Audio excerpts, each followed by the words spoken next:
Folks, welcome back to the podcast. I am so excited about today's interview. It is with the one and, as far as I am concerned, the only Eric Ludy. Eric Ludy has been married to his wife, Leslie, for 27 years. They've got 6 children. He is an author and a speaker. He's the president of Ellerslie Mission Society in Colorado. He's also the senior pastor at the church at Ellerslie, and he's the lead instructor. Okay, I got this, guys. Bear with, please do not give up on me. Believe in me more than I believe in me, and I think we can make it through this. He is the lead instructor at Ellerslie Leadership Training in Windsor, Colorado. Okay, so that is like a brief introduction as to Eric Ludy, but as you'll discover in this episode, he is so much more, and there's like no way to put all that he's done and all that he's accomplished and just the great work that he and his wife have done into a podcast introduction. So I'll just let the episode speak for itself. Be sure to go to ellerslie.com, go to ericludy.com, or you can look up Eric on various social media platforms. He and his wife have published 28 books. They put out a daily podcast called The Daily Thunder. I should say he does. He's got a podcast called The Daily Thunder. You can find that on all the podcast platforms. And then again, at ellerslie.com, you can find just an abundance of amazing content that he has put out that is just really encouraging. And it's a huge blessing and it's really high quality. So be sure to check all of that out. If you folks enjoy this podcast, please leave a rating or a review on iTunes. And if you're watching it on YouTube, maybe you could hit the like button, you could subscribe, maybe you could even leave a comment in the comment section, any of those things. Anyways, we appreciate you so much, and I hope you enjoy today's interview with Eric Ludy.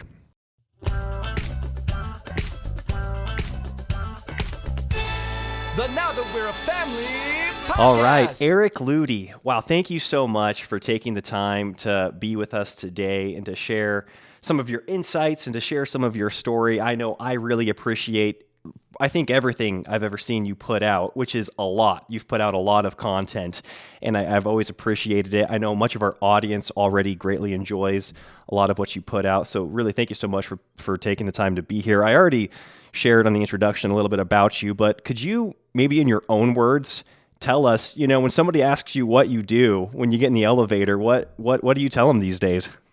Yeah, I always say it depends on which hat I'm wearing. Yeah. There's certain things that I really want to talk about, and there's other ones that sort of fill the bill of what they're thinking. The answer should be, so I run an organization, a discipleship organization called Ellerslie Mission Society.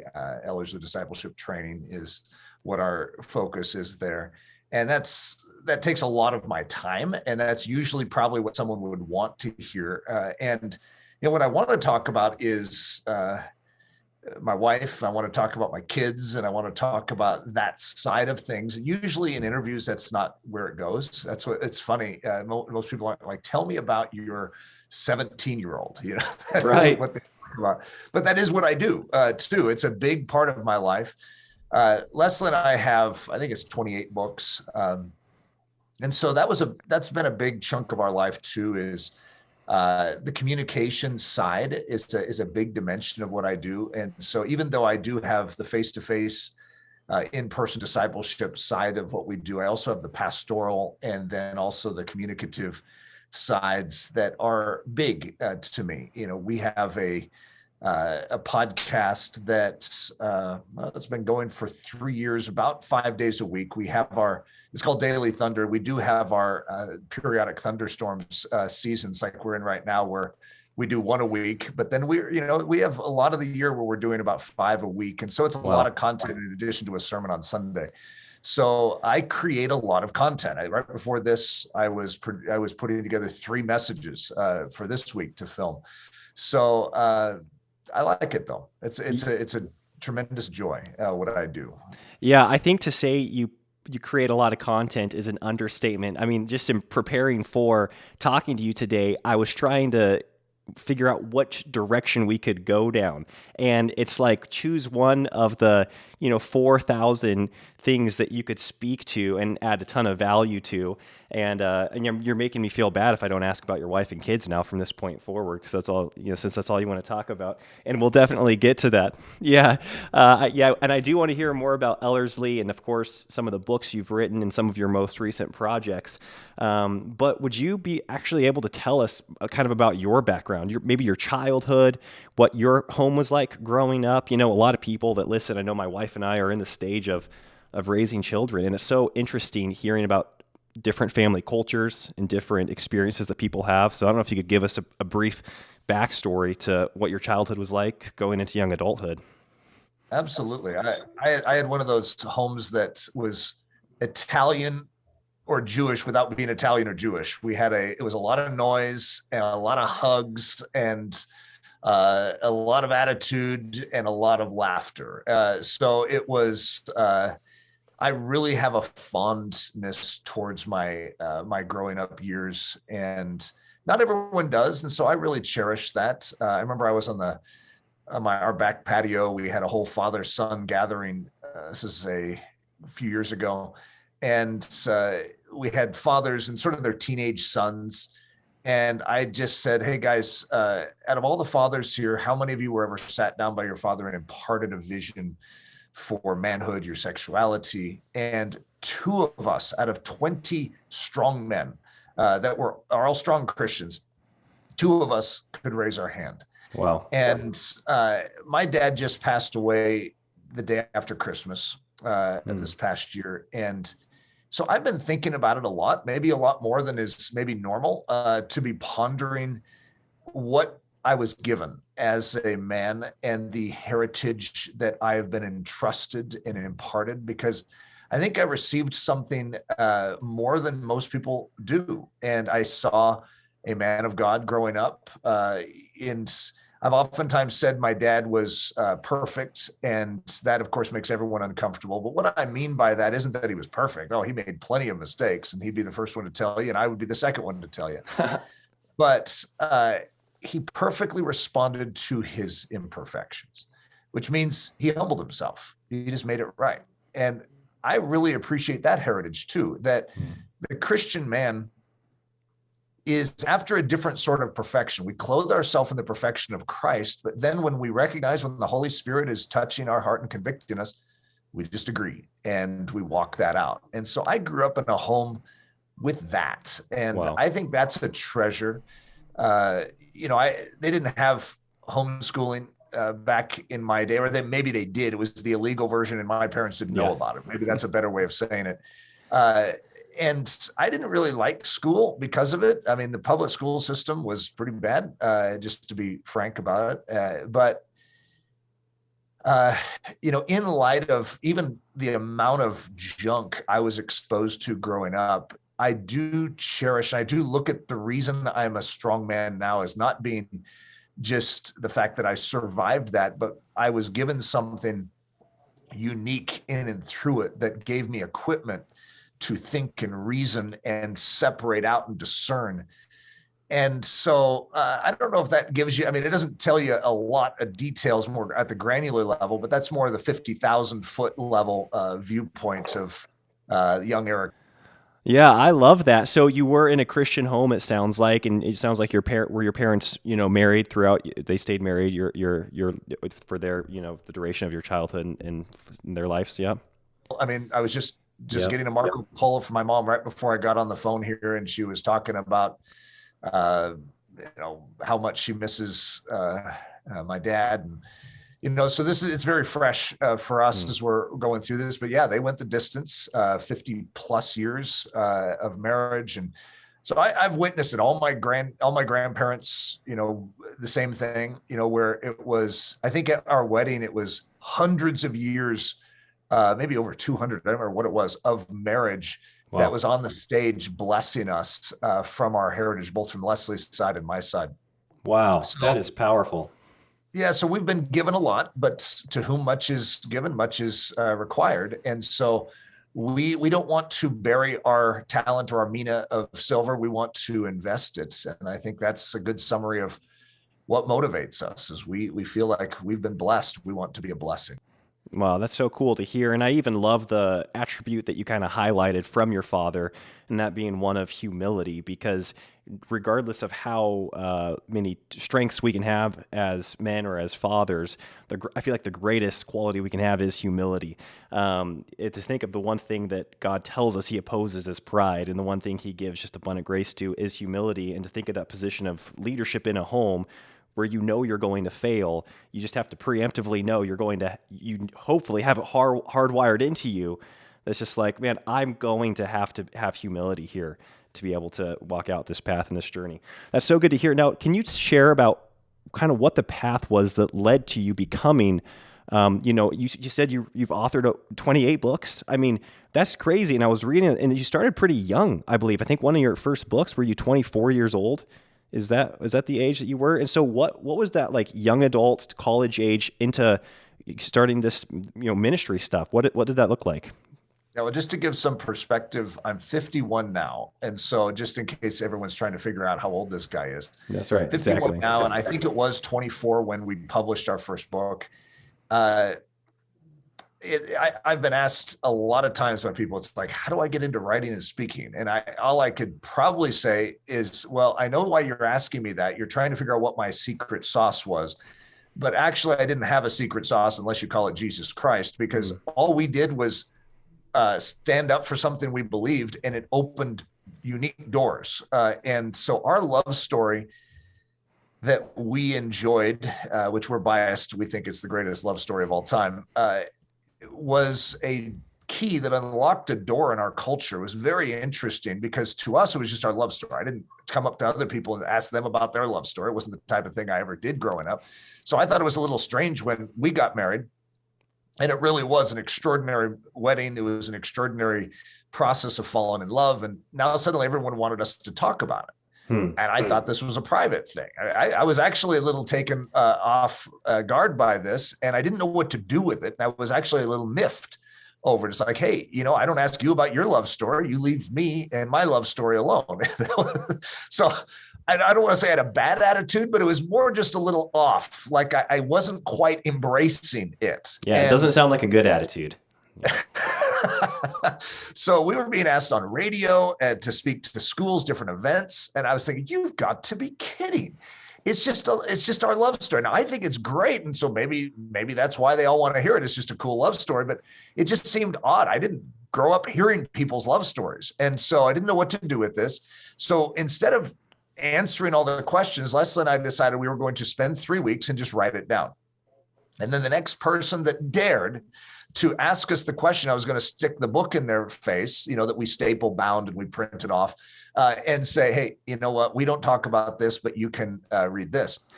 And well, that didn't help, because then that ends up, someone gives that to a publisher. The publisher reads it, calls us up and says, this is extraordinary. Would you mind if I spread this message around the world and publish this? And so the beginning of Eric and Leslie's unique season of traveling the world and speaking on the topic of romance and relationships began. And that's what started. Leslie and I are both writers, we're both communicators. So it wasn't necessarily a shocker side of it. We just didn't intend to do this. And so I think we still hold the world record for the most books written by a couple in their 20s. So awesome. It's not a record that most people aim to beat. Well, that's great. So then what were you doing prior to getting married? Were you in formal ministry? Were you a student? What was your life like prior to that whirlwind beginning? I was doing two different things. I was in school and I was studying to be a doctor. That was my placeholder. You don't just go to undergraduate and study to be a doctor, but you have to get your undergraduate. I was biology, chemistry, double major is what I was working on. And then I went onto the mission field. And so I was in ministry, but not in something that I was leading. It was just servanthood. It was just going out and sharing the gospel with people around the world. And so that laid a unique foundation. But we didn't have this in our grid. I could say it that way. If Leslie and I, if you took us when we were first married and said, what would you anticipate for the next 20 years of your life? I think we both would have said, well, we'll probably live in America. And I think Eric will be a doctor. I may be a nurse, if this was Leslie talking. And we'll probably go on missions maybe for either half the year, maybe a quarter of the year. In other words, that was still our orientation, was to share Jesus with the world. But we just thought it was going, doesn't it just seem more effective to be a doctor that's a missionary doctor? I mean, that to me had so much more muscle and meat to it than being a writer and a speaker and traveling around and speaking on romance. And so my grid had to adjust. I'll just say it that way. Wow. Okay. That's really interesting to hear. So do you think just growing up in a Christian home with a Christian father had planted on your heart the significance of, well, the gospel message? And so you had kind of, it sounds like, an appetite and a fervor to share the gospel prior to this sharing of romance tour, where you guys went and talked about that. Absolutely. Yeah. It wasn't, I would say I wasted a good portion of the investment of my parents growing up. Sort of like the prodigal. I felt like I blew a lot of it and had to spend some time with the pigs, and then had to come back and recognize I had it good. And that unfortunately has to happen to some of us, to just sort of awaken us from our worldly stupor, where we get entranced by the world's goods and have to go out and just sort of test it to see what it's made of. And my sister sort of went through it differently. And she was a magnificent example, still is, of a set apart life, just one given to Jesus from a young age. She prayed for me every day. And she prayed that I would discover Jesus truly, not just have the correct theology, but to be transformed. And so when I was in my freshman year of college at Whitworth, it's now called Whitworth University, that's when she gave me a book for Christmas, and it was the life story of Keith Green, if you guys remember Keith Green. But so it's called No Compromise, written by his widowed wife, Melody. And that book changed my life. And I called up my sister, and she wasn't used to hearing from me. And I said, Chrissy, I gave my life to Jesus.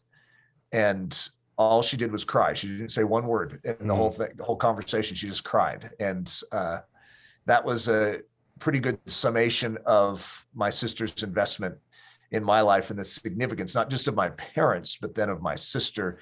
And, because I would be one of those classic pictures of a kid that had all the truth, but didn't have Christ in any personal sense. In fact, I was more embarrassed by him than holding tightly to him. So even though you're hearing sort of the bookends, I had a great family, and I gave my life radically to follow Jesus with my life since a pretty young age, since college. I had some rough patches in there where I lost my compass, and praise God for his grace and for how he brought me back and has proved to me over and over again the value of a Christian heritage, the value of a parental investment. Wow. That's powerful to hear. Because I think, that's news to me, just with the what I've known of your ministry. I couldn't help but assume it was just this kind of, smooth, seamless journey from childhood into having an effective ministry. Of course, knowing that there's been challenges and trials like every Christian human experiences, and that you're an imperfect person, as we all are. But a lot of times I think it's so easy to think that, this is the danger of anything. It's the danger of thinking that we on our own are anything apart from Christ. And whether you experience that in a real practical way that we might call, sowing your wild oats or being the prodigal son, I think everybody has to come to terms with the reality that apart from Christ, they are nothing, and that their childhood cannot give them any righteousness before Christ. Their current stature in them of themselves can't give them any righteousness before Christ. And everybody's journey God takes us on a different journey, and sometimes it looks different practically. And there are pros and cons to the practical ramifications too. There are pros to a godly heritage, and there are, some practical cons to ungodliness at any point in our life. Yeah. So when did actually, I was going to ask you one more thing, because you mentioned Whitworth. Was that where you were from? Because we're actually living in Coeur d'Alene, just down the road from Whitworth. Yeah, we are. And so did you grow up in that Spokane area? family members on my mom's side and dad's graduated from Whitworth. So when I was graduating from high school, Whitworth came and visited my school, and I was a soccer player. And they said, "Hey, you can come to Whitworth and play soccer." And for whatever reason, I think because of the family connectivity there, I was wooed in that direction to Spokane to play soccer. And so that is why I ended up going up there, was to actually play soccer. But I do have quite a connectivity to that over the years, but not because we lived there. Okay, interesting. But you're a college soccer player. That's pretty awesome. Did you play all 4 years? No, I played my first year and recognized I couldn't do a double major and play soccer at the same time. At least I couldn't. I'm sure someone could. It was killing me. So I ended up just doing the first year. But which was still in hindsight, those are hard things to look back on, because athletics was a big part of my life. And that was part of what God was doing. Because you remember I said earlier that Jesus got a hold of my life in my first year too. And one of the things I felt like he was asking me to set down was athletics, because it was a distraction to my soul. It was part of my identity, and he wanted my identity to be firmly placed in him. And so that was a big, significant process for me. Yeah. So has that shaped at all how you've, made sports a part of your family's culture with your children? Do they play sports? Have you played soccer with them? Are they in leagues and stuff like that? Yeah, it's a great question. It's funny because I had such a love for sports, but I also had a idolatrous relationship with it. It's made it hard, just to be honest with you. I think my kids will probably have the balanced generation where, they can see the benefits in sports. And my kids have been in sports. Hudson hasn't ever been interested in sports. He's my oldest, which sort of threw me off in the beginning. And then I have two adopted, and the approach is very different when it's not a biological thing. Now they just have different interests than I had. So, but then you get down to my fourth child, who's biological. We have four adopted, because I could be confusing everyone. I have 6 kids. I should say that too. 6 kids, and I have 4 adopted. But my fourth one is a gymnast.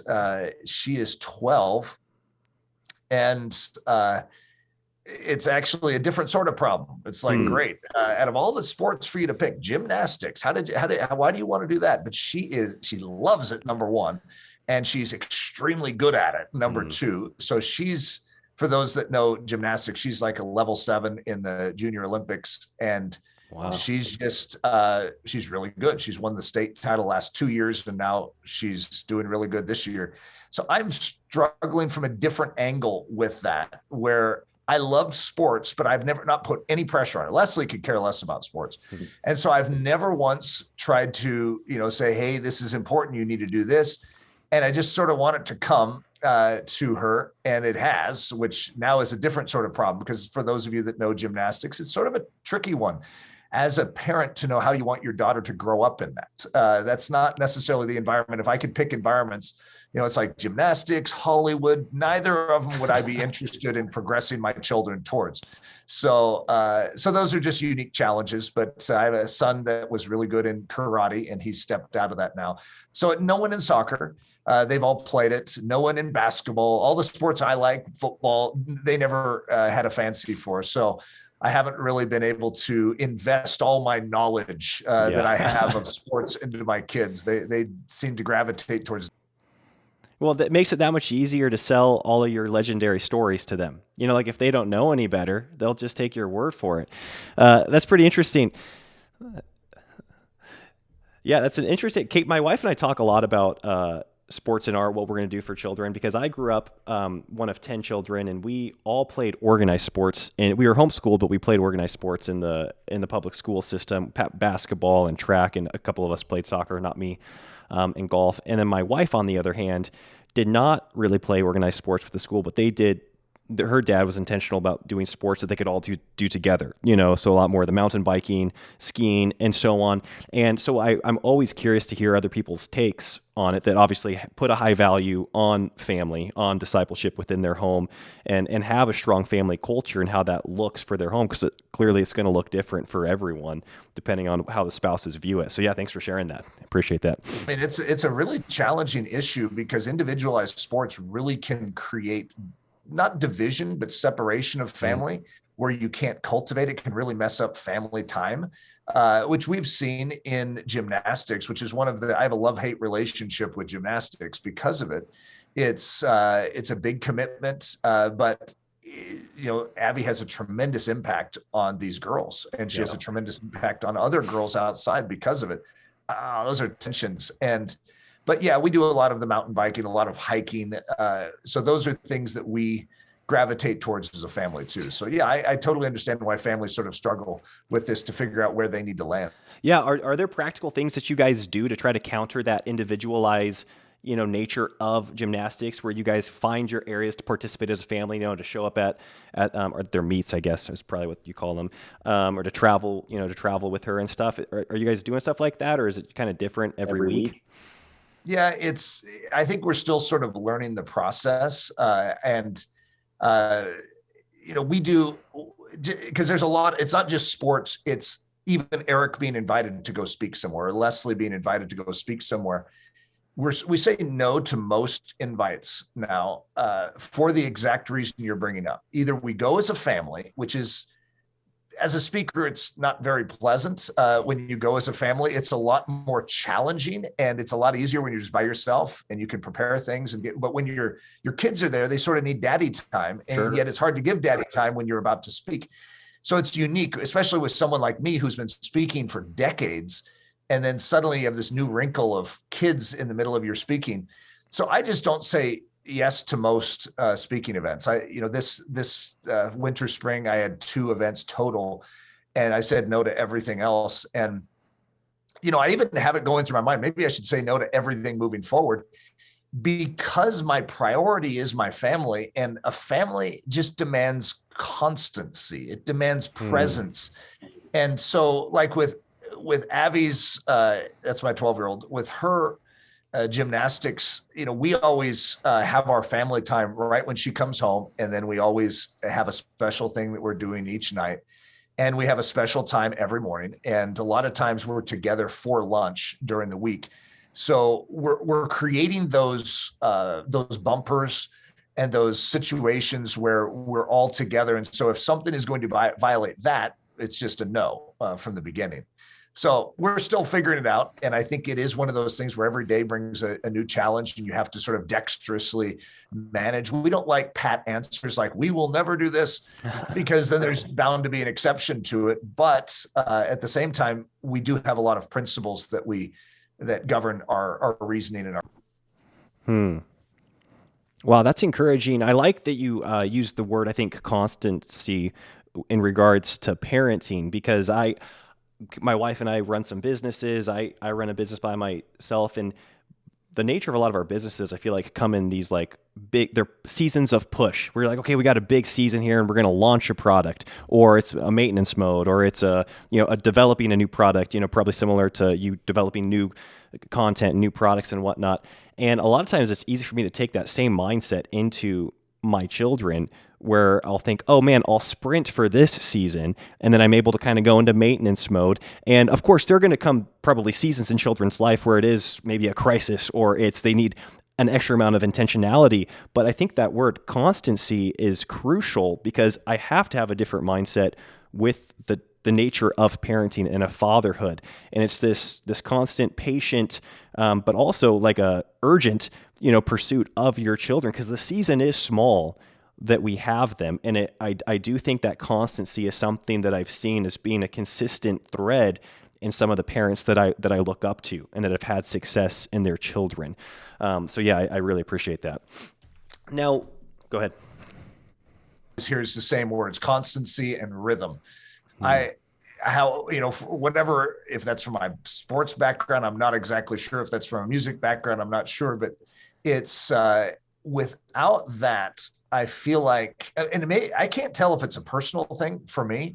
Like one of my sons was sharing a story about an autistic child, and the parent said that the child has to have a predictable routine every day and they thrive. If they have a lot of variation, they immediately start to bottle up. And I was like, maybe I'm autistic because that is actually what I crave too. And because that's the best way for me to invest in my children. I have certain spots throughout the week where I'm always investing in my kids. And I have this time with this child, this time with this child, this time with this child.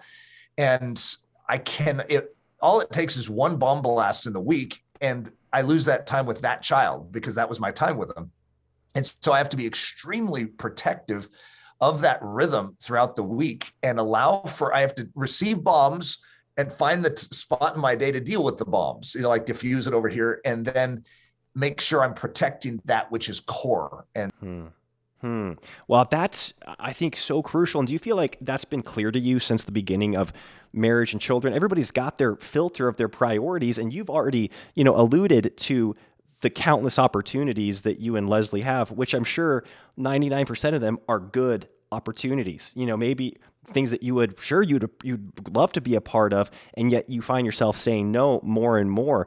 And so was that kind of like a natural progression for you and your wife as your speaking opportunities were rising and becoming more and so, but then your children were also growing up? And how did you navigate that?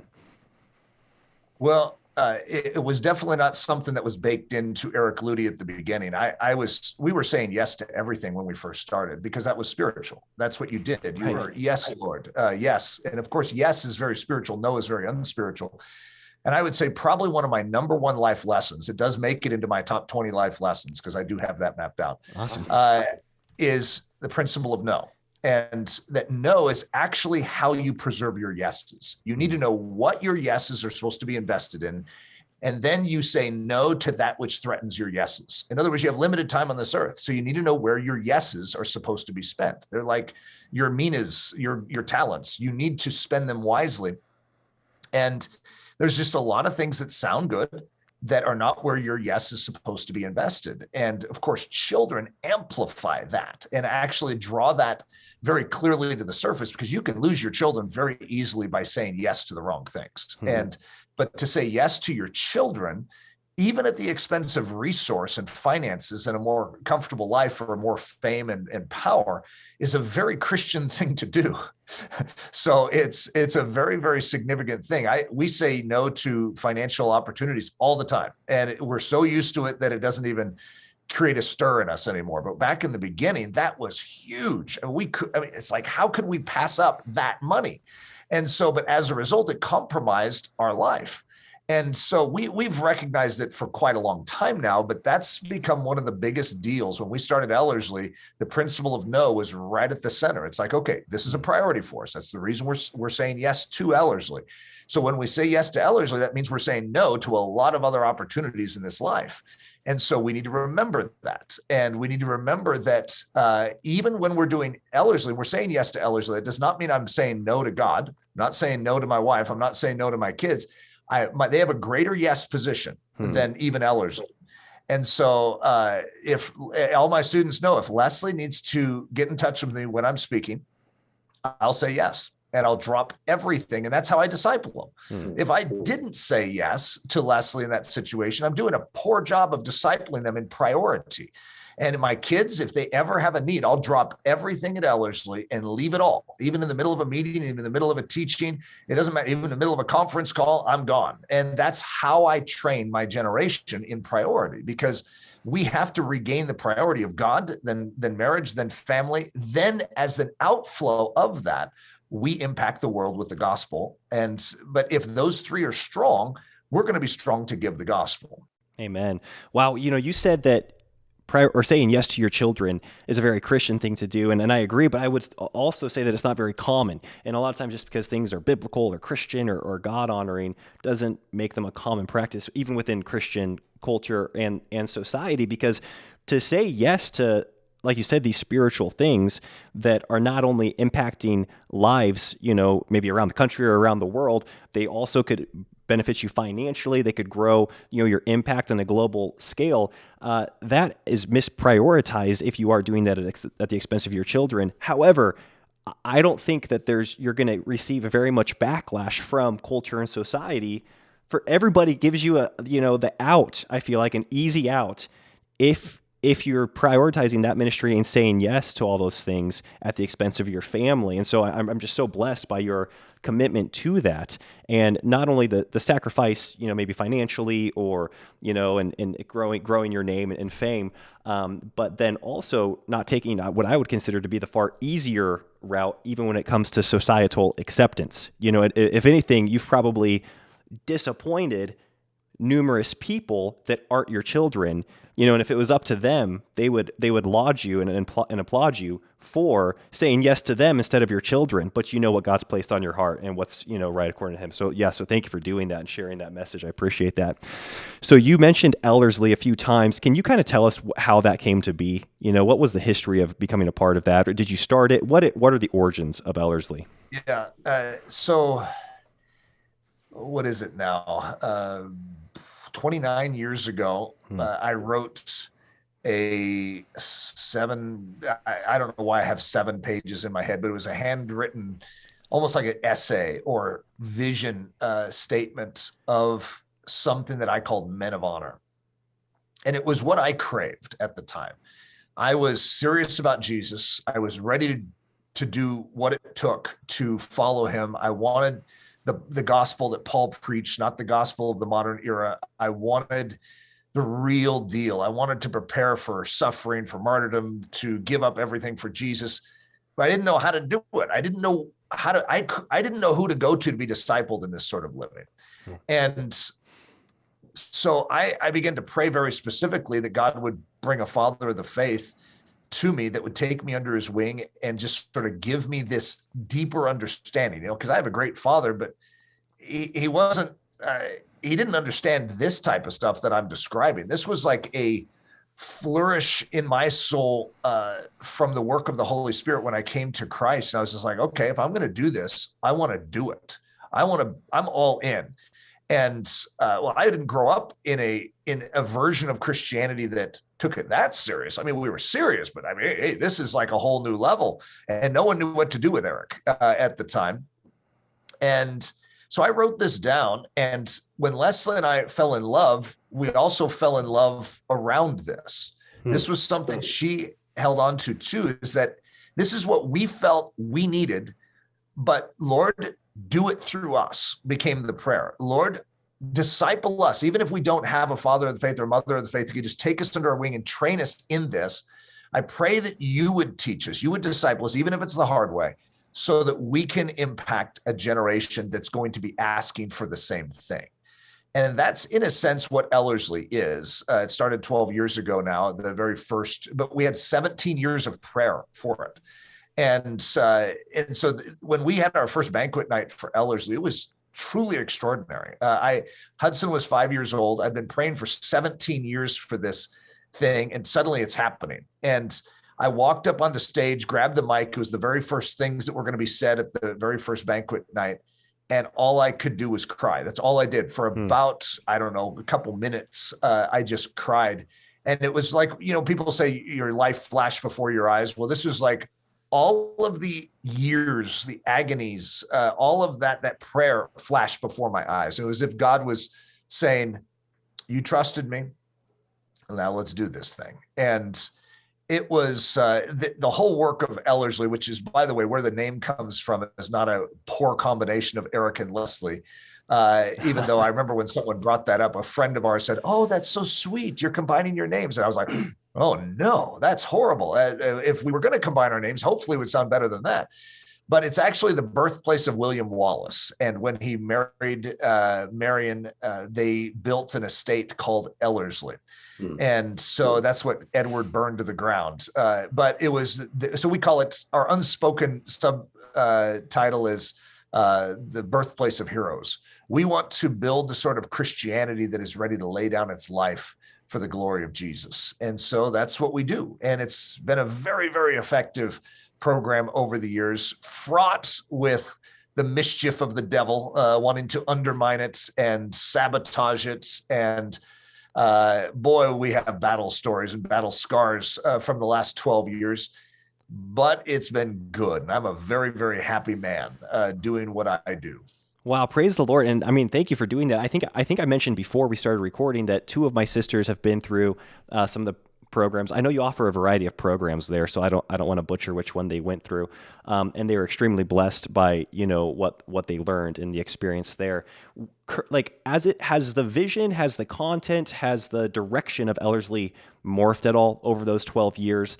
Obviously discipleship is at the core of it, but has the messaging and has even the format changed depending on what you see the practical needs being in, the cultural seasons of life? Absolutely. Yes. I would say it's sort of like a pencil that has just gotten sharper and sharper, but it's had to alter, almost like going from cursive to print. Our culture has dramatically changed in the past 12 years. I don't think it takes any arm twisting to convince anyone of that. But there was a certain point, I'd say about 4 years ago, maybe even 5, where we were wondering if on-site training was a thing of the past. It was a very interesting phenomenon because you had this growth of online training where everyone was just now expecting, well, I don't need to go anywhere. I can just get this online. And yet discipleship, this isn't the ideal way of imparting the truth of the gospel life, because so much of it is caught and not taught. So much of it is realized in and through interaction, and discipleship's a person-on-person concept more than it is a person on truth or person on fact concept. And so it was interesting for us to walk through that. And we had various variations that we've come through. We started with a 12-week program, then we had a 9-week program. We tried a 20-week program, and now we're a 5-week program. That's our main flagship. And you could say, that's odd. Why did you switch to a 5-week? Well, it's very purposeful. Again, it's sharpening the pencil. When you have students on a campus, when they're here, when they first arrive, they're very, very uncomfortable. And I sort of like that, because when you're uncomfortable, you're more dependent. You grip out, you reach out for something stable, and they're learning to reach out and grab Christ. And so in those first 5 weeks, there's a dependency that is beautiful in the students. At around the 5-week point, they've grown accustomed to the environment, and they're familiar with it, and they're familiar with each other. And so whenever we went longer than 5 weeks, you sort of begin to see a shift from the focus on Christ to almost a focus on the social. And so we decided to puncture that balloon and send them home at that exact time, but keep going. So we have 13 weeks follow-up that goes with that. That's all online. And we actually have mentor calls and various things like that. So we're still going through material, but we have them in an uncomfortable environment again. They go back to work, they go back to school, they go back to their family. They're like, oh, now I need to apply this. That's right. You need to apply this. And that has been a great model. Wow. And so it's interesting, just as we've altered it, we've changed many times what we do, but every time our whole goal and our motive is to just sharpen what we do. We want to make it effective. We don't want anyone to fall away.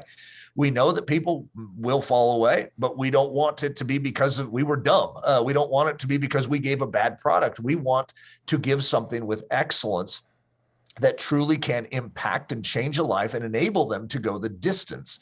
Of course, granted, the Holy Spirit is blessed in the process because he's the one that really does all the work. So I don't know if that answers your question, but yes. Many, many changes over the years, many, many adaptations. The truth is the same.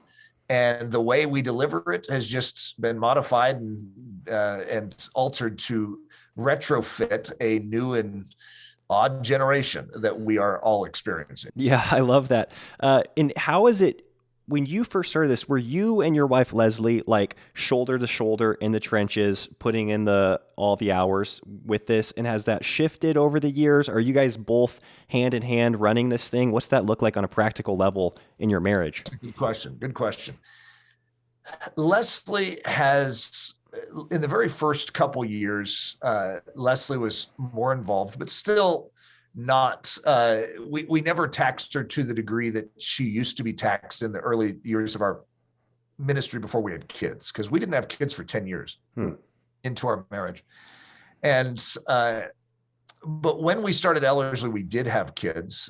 We had, what was it? Hudson was 5. So I'm not sure if we had 4 kids. I think we did 4 kids at the time. Well, that's not that easy. 4 kids, 5 and under, to spend a lot of time at Ellerslie. And so I would say I've always been surrounded by a very, very good team here. And Leslie is always sort of the one that helps organize Eric. She's the one that sort of helps figure out how I'm supposed to be using my time and what maximizes me. And she's always in the background, still she has a magazine. She gets invited to speak more than I do, if you can believe that.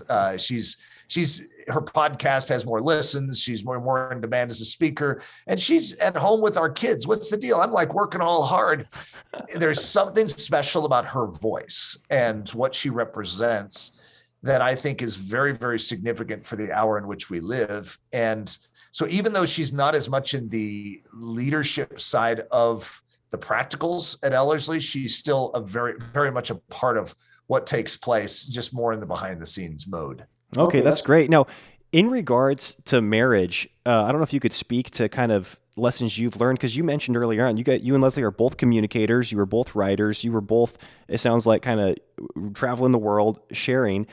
If anything, you're both front stage people, maybe, at least there for a season. Did that, present challenges within the marriage dynamic, going from both being front stage people to then having children to trying to decipher what your roles looked like in a Christian home? Yeah, I mean, personality-wise, it'd probably be good to know that Leslie and I are actually very different personalities, but with very similar giftings. And so, like, I am a people person. I'm the golden retriever. I love everyone, and Leslie loves everyone, but she doesn't really want to just be around everyone. She's more introverted. She gets drained by being around people, and so she's very watchful of how much time she has bigger margin than I do. And so she, to not speak is not a big deal to her. Isn't that an interesting statement? She's fine if she's not speaking. And so she doesn't have an itch to be up in front of people. I don't know if I do have an itch, but I thrive in communication mode. And it's a very, I'm in my stride in that. So that's maybe one important thing to note. But that when we were first married and we first started speaking, it was hard, I think, more for her because my style is so dynamic. And she was thinking, man, I must be boring next to this guy. And I think one of the most important things for her to realize was to not try and be like me, but to be exactly as she was designed to be. And like I said, she's more popular, which I could now get insecure the opposite direction, go, maybe I'm too dynamic. Maybe I'm too loud. Maybe I'm too, but it's ridiculous either way. It's to cherish the fact that you are unique in your communication style and just allow God to play you like an instrument. A banjo and a drum are very different. And if they try and be like each other, it just doesn't translate well. And so to really embrace it, that was a key thing that we had to work through. I think the biggest challenge with our marriage in and through this is just being on the front lines. I've oftentimes said that, everyone on earth gets trials and challenges. That's just what happens in a sin sodden world. However, a Christian gets bonus challenges and a Christian leader gets bonus because the enemy has limited resource. If the devil took 1/3 of the angelic host, that means the number of angelic hosts can be numbered and it's divisible. And that means God has double, which means the enemy has limited resource. And with his limited resource, he's not dumb, which he's going to place his limited resource on the places of greatest pain and threat. And so if we are actually effective in what we're doing, we are going to be creating pain and threat in hell. And so it should not surprise us when hell gives us some attention. And Leslie and I could write books and books about attention the enemy has given us, and we take it as a compliment. When we first started, we took it as a hazard. We took it as something maybe we should reconsider what we were doing. And we've learned our lesson over the years that, no, this is good, and it actually makes us stronger. We had 2 budgies. They're an Australian bird, and 2 budgies when we were first married. Leslie got them for me for my birthday, and a special thing. And they're in the kitchen, sitting in their cage. And then whenever we'd vacuum, the budgies would peck at each other.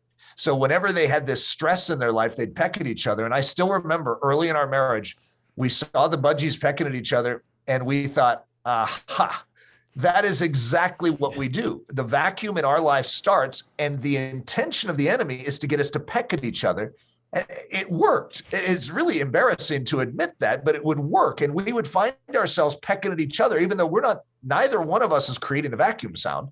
It's something from outside that is coming against us. And we had to learn how to appropriate attack from outside and not allow it to turn us against each other, but to stand shoulder to shoulder in it. And that, I think, has been one of the most important principles of battle that we have had to learn, because it's just strange. The very person you love more than anyone else, you've committed to, you're in covenant with, why would you nitpick them at a time of crisis as if they are creating it? And so just learning the principle of the budgies has been critical for us. But in the very beginning, we were very susceptible to being played by the enemy's little games, his wiles. And so we look back and we're a little chagrined and embarrassed and like, oh, we fell for that. Why do we? But the enemy's really good at what he does. And we just need to become really good at marriage. And that's what, sometimes it takes time. I wish I could have inherited a little more knowledge of how to stand front lines in ministry. But when you don't come from families that were front lines in ministry, you don't always know that until you are. So hopefully my kids can skip some of the defeat moments that I had in that process. Oh, man, thanks for sharing that. And I love that you even used the term you had to get good at marriage, because I think it's so easy to just think that marriage is what it is. Like, this is where we're at. But when you phrase it like that, then you realize you can grow in this. You can add tools to your tool belt. You can get mindsets. You can have a new perspective that actually strengthens your ability in marriage. It strengthens your marriage, and you can become good, like what you said, at marriage. We're taking a lot of time here, Eric, and I want to respect your time. But if you don't mind, can we do a couple rapid fire questions here to kind of close things out? Okay, fantastic. These are like going to be the most important questions of probably the whole episode. No, I'm joking. They're a little bit more lighthearted. Do you read fiction? If so, do you have a favorite fiction book or author? Well, I do. I don't read a lot, but I do read. I'm working on a piece of fiction right now with my son. So obviously I can't be against fiction. Yes. But yes, there's a trilogy that was the best-selling book in Poland for 100 years. And it was called With Fire and Sword. And the trilogy is called The Trilogy. Oh, but cool. it's written by Henryk Sienkiewicz. And the first book in the series, I think I said it wrong, is With Fire and Sword. Okay. And the translation by W.S., I don't know how to pronounce his name, Kunasak, into English won the Nobel Prize for Literature. And it is a masterpiece of literature. But so if that's an answer for you, in other words, it's not a very modern.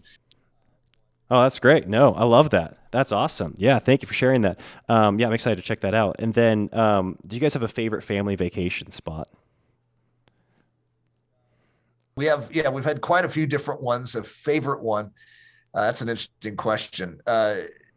We had a time, we've gone to Florida multiple times, where there's an island. It's called North Captiva Island. Okay. And I think if our kids voted, they might vote for that. It was a very special place. You can't drive a car on it. It's like a wildlife haven, bird watching paradise, dolphin watching paradise, shells all over the beaches. It was a very, very special time. So that, I'll just put that one. We also like Branson. Oh, nice. That's fun. Yeah. Good. Okay, and then the last one, do you have a morning routine? And if so, is it different every morning, or is it pretty similar, and is it important to your flow and function of life?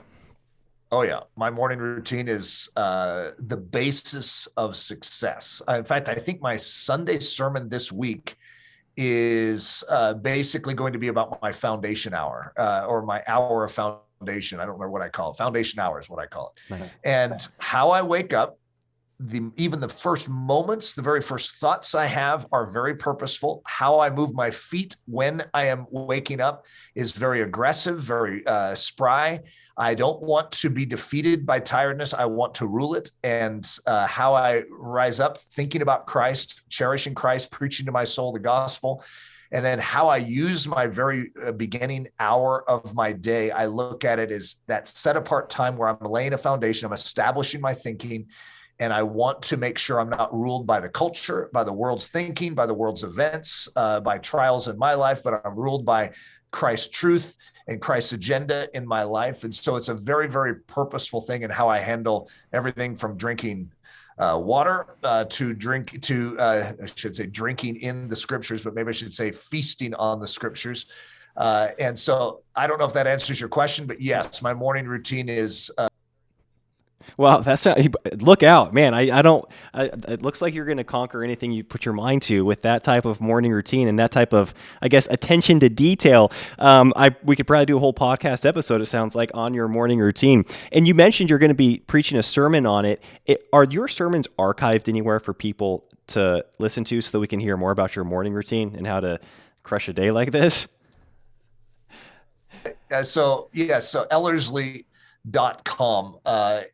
And there's a button that says sermons. Okay. So that one is going to be called the Tactics for the Brave Soul. Love it.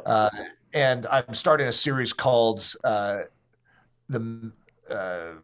Making of Brave. What is it called? Making Brave?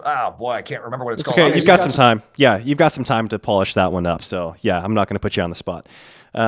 Well, thank you so much, Eric. Can you just let us know where we can find you? Also, I'm curious, what's like for the average person, you've got so many resources. Where's like the one home we can kind of find something? Because I think there's things that are so helpful for marriages, for parenting, for young adults, for it seems like pretty much every walk and every stage of life. But is there like a home that is that Ellerslie.com, or is that kind of really recommended, or where would you send people?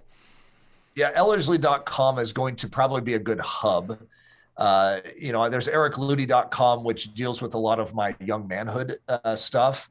Then setapartgirl.com, which is Leslie's woman's side.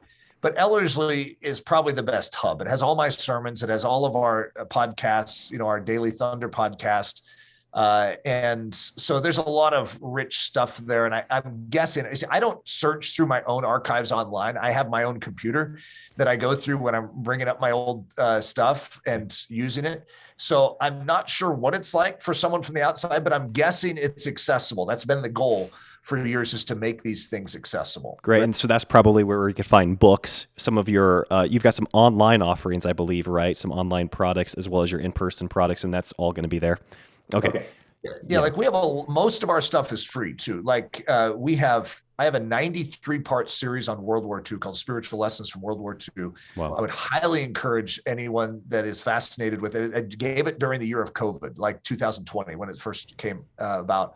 And I have another one called Spiritual Lessons from Alfred the Great. Both of those were given as a reflection, a parallel with the times in which we are in, to say, understand the times we're in by understanding history and applying the spiritual truth to it. Extremely encouraging too, as opposed to being the down in the dumps, gloom and doom type of perspective. And I just finished one called Spiritual Lessons from Abe Lincoln's America. And so they're all sort of dealing with that, the parallels, and understanding spiritually how we function, how we can function and thrive in an hour like this. Okay. I love that, man. So yeah. And again, I could go on and on, but I've been so blessed with so much of your recent content regarding the times. I mentioned before we started recording, Katie and I don't speak a lot about current events, just for a variety of reasons, but I'm so grateful for your take on it. So I encourage our listeners to listen to Eric's, his podcast, he's in, like you said, you're in a bit of a thunderstorm right now, so you're not daily. It's not daily thunder.